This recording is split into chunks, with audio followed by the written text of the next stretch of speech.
At sa punto pong ito, ating pong talakay ng update tungkol sa mga programa ng kasalukuyang administrasyon dito sa Mr. President on the Go. Una nga po dyan, mga kababayan, muling tiniyak ni Pangulong Ferdinand R. Marcos Jr.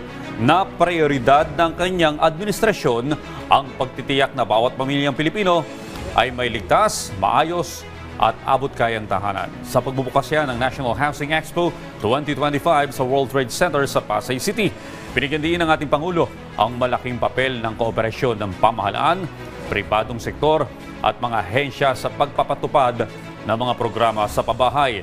Binigyan din ng Pangulo ang mga proyekto ng pamahalaan upang palawakin ang mga programa sa pabahay, paghihin yung mga proseso at bigyan ng mas malalim na suporta yung sektor ng pabahay. Itinampok po sa Expo ang iba't ibang serbisyo mula sa home design at planning hanggang sa financial assistance at housing loan processing. Nuri rin po ni Pangulong Marcos Jr. ang Green Lane Program na naglalayong magpatayo ng mga climate resilient homes o mga bahay na kaya pong labanan ng epekto ng masamang panahon. Isa sa mga binigyang papuri pa po ni Pangulong Marcos Jr. ang Pag-ibig Fund bilang isa sa mga pinakamatatag at mapagkakatiwalaang katuwang ng pamahalaan sa sektor ng pabahay.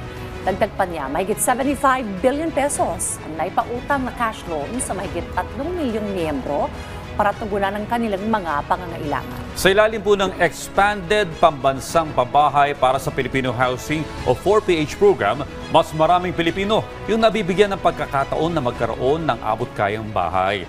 Ang mga low-income earners ay maaaring makahiram sa Pag-ibig Fund na may interest rate ng hanggang 3% lamang, habang yung mga OFWs ay kasama rin sa maring makinabang dito. Mga benepisyaryo at graduates po ng Pantawid Pamilyang Pilipino Program ay kasama rin sa pinalawak na 4PH Initiative.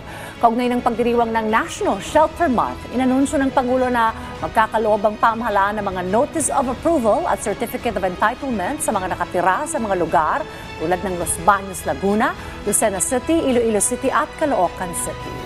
Pinasalamatan din po ng ating Pangulo yung mga developer, yung financial institution at lahat ng kasama sa housing sector sa patuloy na pakikipagtulungan para sa kapakanan ng sambayanang Pilipino.